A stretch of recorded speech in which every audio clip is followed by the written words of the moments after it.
കാറ്റത്തെ കിളിക്കൂടിയിലെ upcoming എപ്പിസോഡിലേക്ക് എല്ലാവർക്കും സ്വാഗതം. അങ്ങനെ നിധി പോലീസ് സ്റ്റേഷനിലേക്ക് പോകാനായി സിദ്ധാർത്ഥിൻ്റെ വണ്ടിയിൽ കയറുന്നു. താൻ സ്റ്റേഷനിലേക്കാണ് പോകുന്നതെന്ന് നിധി സിദ്ധാർത്ഥിനോട് പറയുന്നില്ല. ഒരു ബന്ധുവിൻ്റെ വീട്ടിലേക്കാണ് പോകുന്നതെന്നാണ് പറഞ്ഞിരിക്കുന്നത്. സിദ്ധാർത്ഥാണെങ്കിൽ നിർത്താതെ സംസാരിച്ചുകൊണ്ടിരിക്കുന്നുണ്ട്. നിധിയോട് പറയുന്നുണ്ട്, താൻ ബന്ധുവിനെ കണ്ടു കഴിഞ്ഞാൽ ഇവിടെ തന്നെ നിന്നാൽ മതി, തന്നെ ഞാൻ പോകുന്ന വഴിക്ക് പിക്ക് ചെയ്തോളാം എന്ന് പറയുകയാണ്. അങ്ങനെ നിധി പോലീസ് സ്റ്റേഷനിൽ എത്തുന്നതിന് കുറച്ച് മുന്നേ തന്നെ അവിടെ റോഡിൽ ഇറങ്ങുവാണ്. സിദ്ധാർത്ഥ് പോയതിനു ശേഷം നിധി സ്റ്റേഷനിലേക്ക് പോകുന്നുണ്ട്. തങ്ങളുടെ വിവാഹം നടത്തി തന്ന ആ പോലീസുകാരനെ കണ്ട് നിധി ചോദിക്കുന്നുണ്ട്, സാർ ഞങ്ങളോട് ഡൈവോഴ്സ് ആവേണ്ട എന്ന് പറഞ്ഞല്ലോ, അതെന്തുകൊണ്ടാണെന്ന് ചോദിക്കുന്നുണ്ട്. അപ്പോൾ സാറ് പറയുന്നുണ്ട്, ഞങ്ങൾ എത്ര കഷ്ടപ്പെട്ടാണ് നിങ്ങളുടെ വിവാഹം നടത്തി തന്നത്, അന്ന് എന്തെല്ലാം പ്രശ്നങ്ങൾ ഇവിടെ ഉണ്ടായി എന്ന് കുട്ടിക്ക് അറിയാവുന്നതല്ലേ, എന്നിട്ട് നിങ്ങൾ ഡൈവോഴ്സ് ആകുക എന്ന് പറയുന്നത് ശരിയാണോ, എന്താ നിങ്ങളുടെ പ്രശ്നമെന്ന് ചോദിക്കുകയാണ്. ഇത് കേട്ട് നിധി പറയുന്നുണ്ട്, ഞങ്ങൾ തമ്മിൽ അഡ്ജസ്റ്റ് ആയി പോകത്തില്ല സർ, അതുകൊണ്ടാണ് ഡൈവോഴ്സ് ആവുന്നത്. മോളെ, എന്തുണ്ടെങ്കിലും പറഞ്ഞ് സംസാരിച്ച് തീർക്കണം. അതോ ഇനി നിന്റെ ഭർത്താവോ ഭർത്താവിൻ്റെ വീട്ടുകാരോ നിന്നെ ഉപദ്രവിക്കാറുണ്ടോ എന്ന് പോലീസുകാരൻ ചോദിക്കുന്നുണ്ട്. ഇത് കേട്ട് നിധി പറയുന്നുണ്ട്, അയ്യോ ഇല്ല സർ, അങ്ങനെയൊന്നുമില്ല സർ, ഞാനൊരു കാര്യം അറിയാൻ വേണ്ടിയാണ് ഇത്ര ദൂരം ഇവിടെ വന്നത്. ഞങ്ങൾ ഡൈവോഴ്സ് ആകാൻ പോകുന്ന വിവരം സാറിനോട് ആരാണ് പറഞ്ഞത് എന്ന് നിധി ചോദിക്കുമ്പോൾ, അത് എന്തിനാണ് കുട്ടി അറിയുന്നത്, അത് അറിയണ്ടല്ലോ, അത് അറിയേണ്ട ആവശ്യമില്ല എന്ന് സാറ് പറയുന്നുണ്ട്. എന്നാൽ നിധി നിർബന്ധിക്കുകയാണ്. ആരാണ് ഇത് പറഞ്ഞതെന്ന് നിധി വീണ്ടും ചോദിക്കുമ്പോൾ, ഒരു നിവൃത്തിയില്ലാത്ത അവസ്ഥയിൽ സാർ അത് പറയുന്നുണ്ട്, അത് നിന്റെ ഭർത്താവ് തന്നെയാണ് എന്നോട് പറഞ്ഞത്. ആര്, സുധീഷോ എന്ന് ചോദിക്കുകയാണ്. അതെ, സുധീഷ് തന്നെ, അവനൊരു പാവമാണ് മോളെ, നിന്നെ വിട്ടുപിരിയാൻ അവനക്ക് ഒട്ടും ഇഷ്ടമല്ല, നിന്നെ അവൻ ഒരുപാട് സ്നേഹിക്കുന്നുണ്ട്, നിന്റെ ഇഷ്ടപ്രകാരമാണ് ഡൈവോഴ്സ് ആകാൻ പോകുന്നതെന്ന് അവൻ എന്നോട് പറഞ്ഞു. ഒരുപാട് സങ്കടപ്പെടുകയും ചെയ്തു. അവൻ്റെ സങ്കടം കാണാൻ സഹിക്കാൻ വയ്യാഞ്ഞിട്ടാണ് ഞാനന്ന് മോൾക്ക് വിളിച്ചത്. നിന്നെ ഈ ഡൈവോഴ്സിൽ നിന്നും ഒന്ന് പിന്തിരിപ്പിക്കാവോ എന്ന് അവൻ എന്നോട് ചോദിച്ചു. അത് പ്രകാരമാണ് മോളെ ഞാൻ നിന്നെ വിളിച്ച് സംസാരിച്ചത്. ഇത് കേട്ട് നിധി ഞെട്ടുന്നുണ്ട്. നിധിക്ക് ഇതൊന്നും വിശ്വസിക്കാൻ കഴിയുന്നില്ല. അവൾ ചിന്തിക്കുകയാണ്, ഞാൻ ഇതെല്ലാം അവനോട് ചോദിച്ചതല്ലേ സുധീഷിനോട്, എന്നിട്ട് സുധീഷ് എന്നോട് പറഞ്ഞത് ഇല്ല, അവൻ ഇതൊന്നും പോലീസ് ഈ സാറിനോട് പറഞ്ഞിട്ടില്ല, സാറിനെ കണ്ടിട്ട് പോലും ഇല്ല, ഇത് ചിലപ്പോൾ അഡ്വക്കേറ്റ് ആയിരിക്കും സാറിനോട് പറഞ്ഞിട്ടുണ്ടാവുക എന്നൊക്കെയാണ് നിധിയോട് പറഞ്ഞിട്ടുള്ളത്. നിധിക്ക് സുധീഷ് ആ കള്ളം പറഞ്ഞത് ഒട്ടും ഇഷ്ടപ്പെടാതെ ഇരിക്കുകയാണ്. പിന്നീട് ഒരു കാര്യം കൂടി നിധി സാറിനോട് ചോദിക്കുന്നുണ്ട്, സർ വിവാഹം ഒരു പ്രൂഫും ഇല്ലാതെ നടത്താൻ പറ്റുമോ എന്ന് ചോദിക്കുമ്പോൾ സാറ് പറയുന്നുണ്ട്, ഇല്ലല്ലോ, പിന്നെ എങ്ങനെയാണ് അന്ന് ഈ സ്റ്റേഷനിൽ വെച്ച് എൻ്റെയും സുധീഷിൻ്റെയും വിവാഹം നിങ്ങൾ നടത്തിയത്.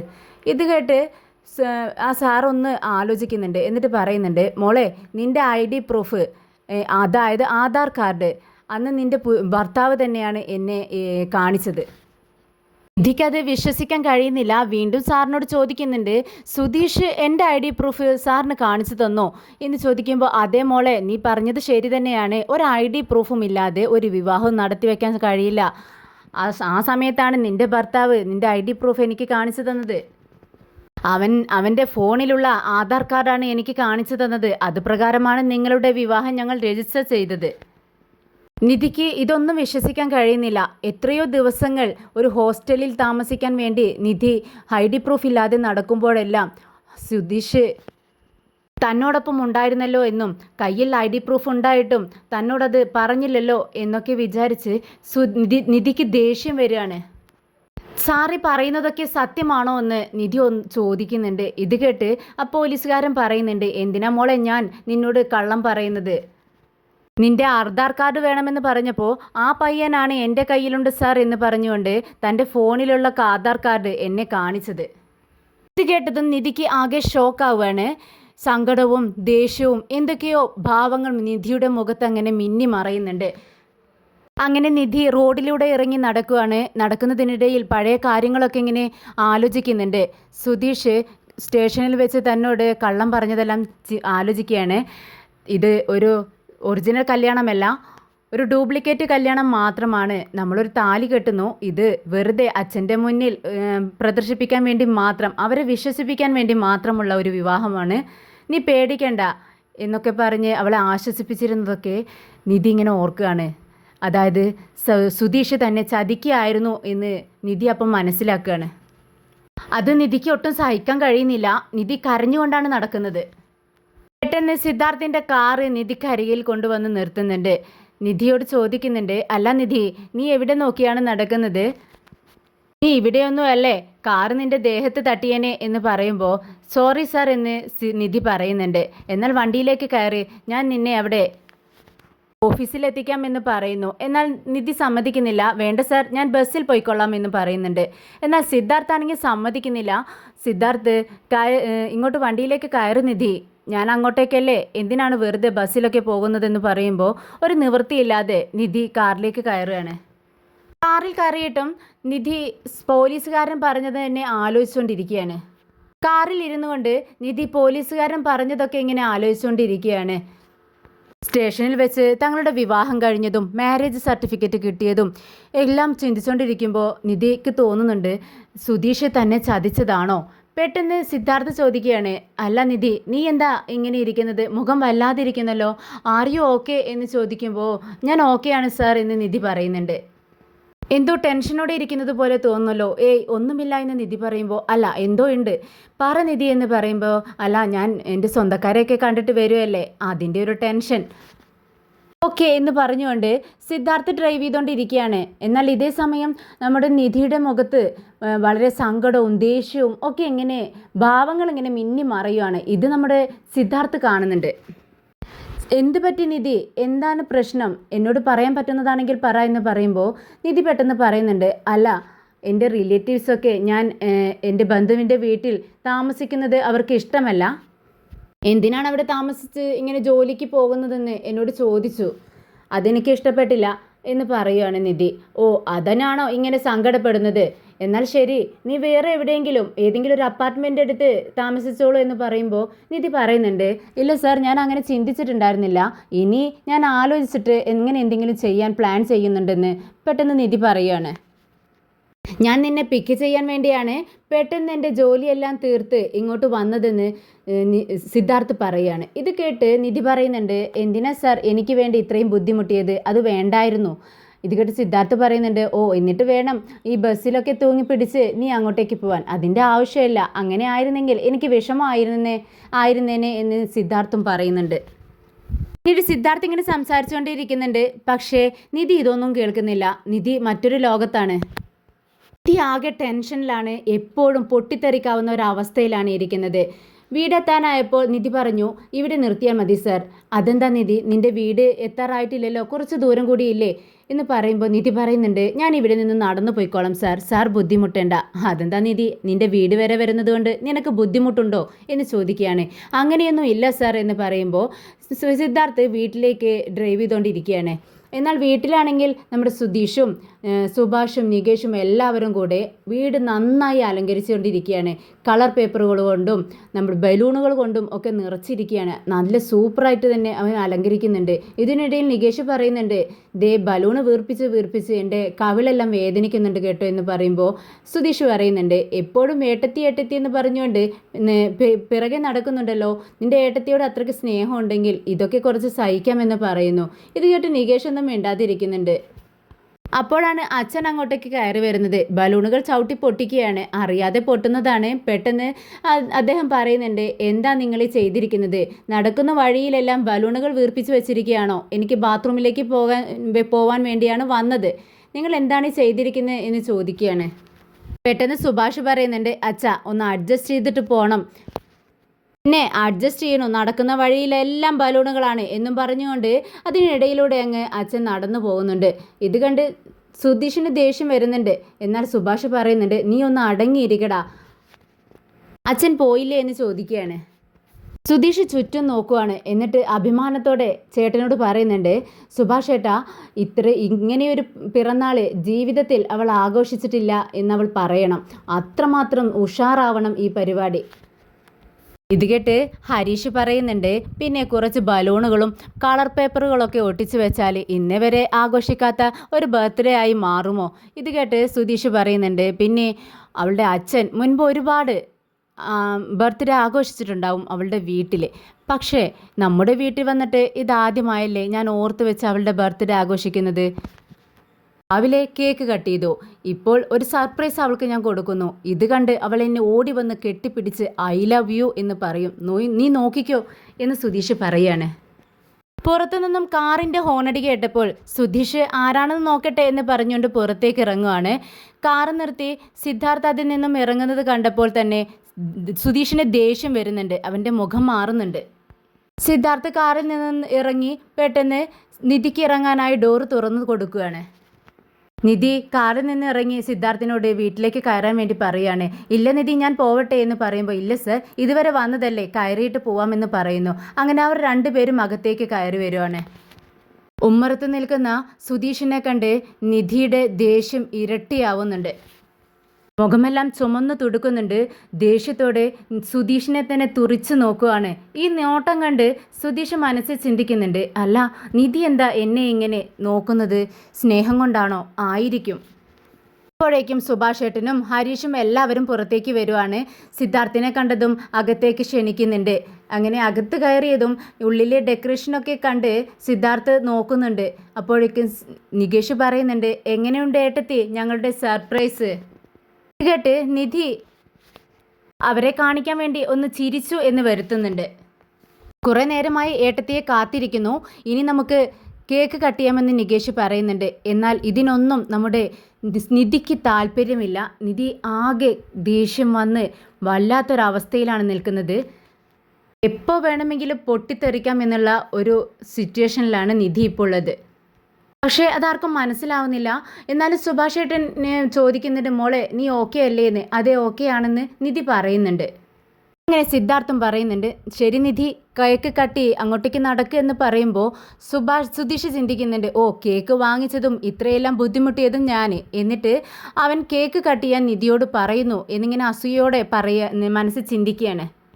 ഒട്ടും ഇഷ്ടമില്ലാതെ നിധി ആ കേക്ക് കട്ട് ചെയ്യുന്നുണ്ട്. അച്ഛനൊക്കെ അങ്ങോട്ടേക്ക് വരുന്നുണ്ട്. അച്ഛൻ പറയുന്നുണ്ട്, എത്ര നേരമായി ഈ കേക്ക് കട്ട് ചെയ്യാൻ വേണ്ടി ഇവിടെ കാത്തിരിക്കുന്നു, എടാ അതിൽ നിന്നൊരു പീസ് എടുത്ത് എനിക്ക് താ എന്ന് പറയുകയാണ്. അങ്ങനെ സുഭാഷ് ഏട്ടൻ എല്ലാവർക്കും ഓരോ പീസ് കൊടുക്കുന്നുണ്ട്. അപ്പോൾ അച്ഛൻ പറയുന്നുണ്ട്, മോളെ ഇന്നലെ തുടങ്ങിയതല്ലേ ഇങ്ങനെ കേക്ക് കട്ട് ചെയ്യാൻ, ഇപ്പോൾ ഇത് എത്രാമത്തെ കേക്കാ എന്നും ചോദിച്ചുകൊണ്ട് അച്ഛൻ അങ്ങ് പുറത്തേക്ക് ഇറങ്ങി പോവാണ്. അങ്ങനെ സിദ്ധാർത്ഥ് യാത്ര പറഞ്ഞ് ഇറങ്ങാൻ നിൽക്കുകയാണ്. എന്നാൽ സുഭാഷ് ഏട്ടൻ സമ്മതിക്കുന്നില്ല. സുഭാഷ് ഏട്ടൻ പറയുന്നുണ്ട്, ഭക്ഷണം കഴിച്ചിട്ട് പോവാം.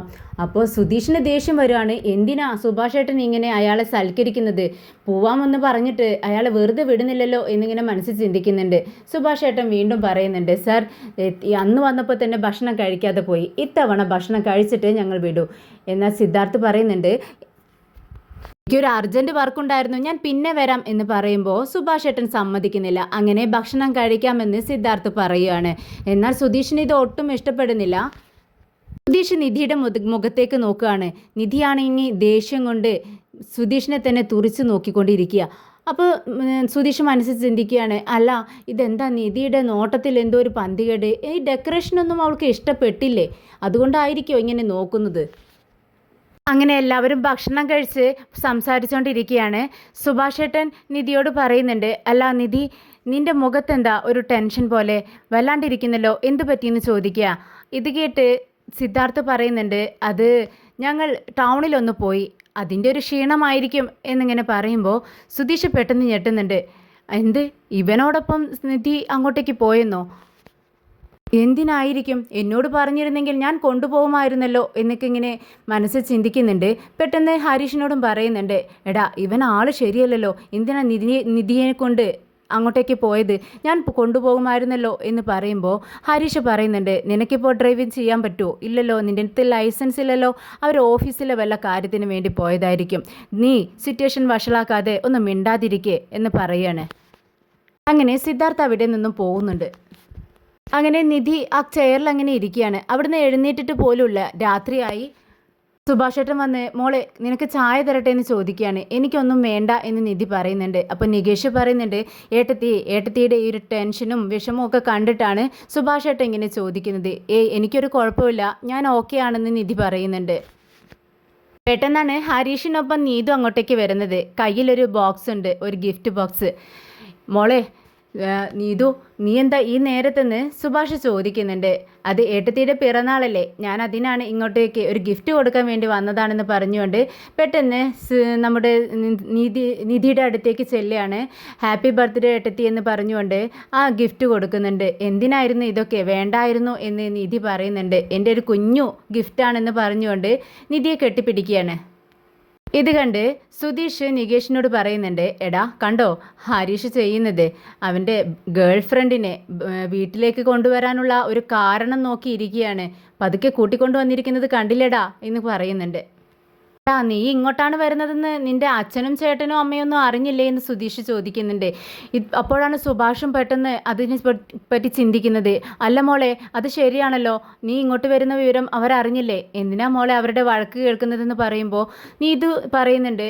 അത് സുഭാഷ് ഏട്ടാ, ദിവസവും അടിയും വഴക്കും ഒക്കെ ഞാൻ കേൾക്കുന്നുണ്ട്, അതെനിക്ക് ഒരു പ്രശ്നമേ അല്ല എന്ന് പറയുമ്പോൾ എന്തിനാ മോളെ നീ ഇങ്ങനെ വെറുതെ അവരുടെ അടിയും വഴക്കൊക്കെ കേൾക്കുന്നത്, നിനക്കിങ്ങോട്ട് വരേണ്ട ആവശ്യമില്ലായിരുന്നു എന്ന് പറയാണ്.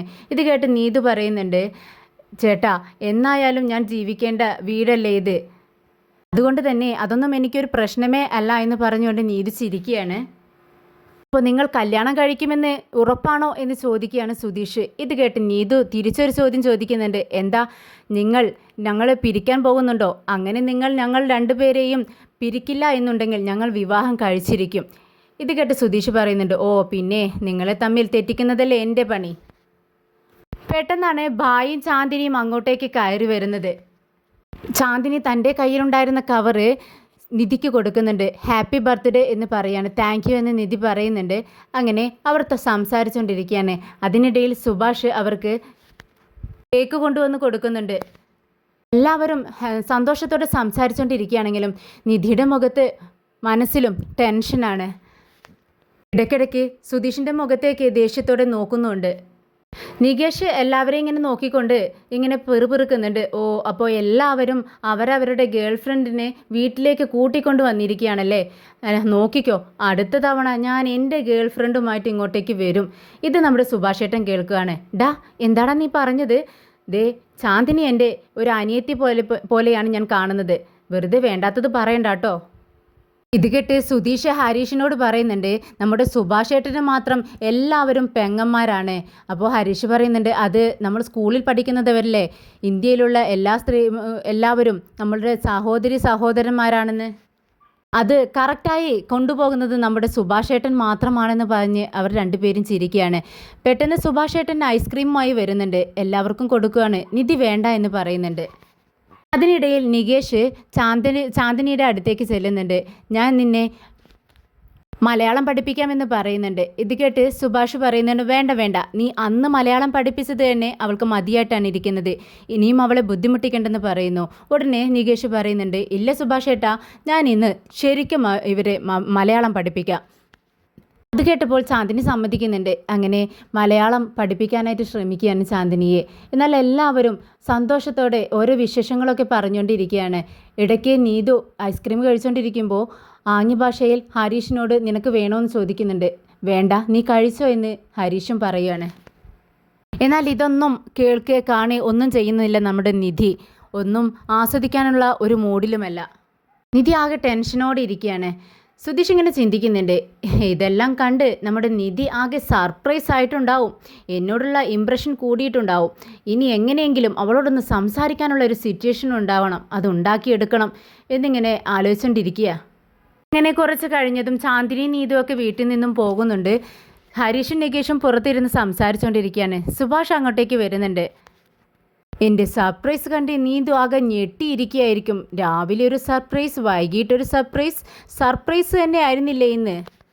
അപ്പോൾ അവരെ ഇംപ്രസ് ചെയ്യാൻ വേണ്ടി മാത്രമാണോ ഇത് ചെയ്തത്, അല്ലാതെ മനസ്സിലെ ഇഷ്ടം കൊണ്ട് ചെയ്തതല്ലേ എന്ന് ചോദിക്കുകയാണ് ഹരീഷ്.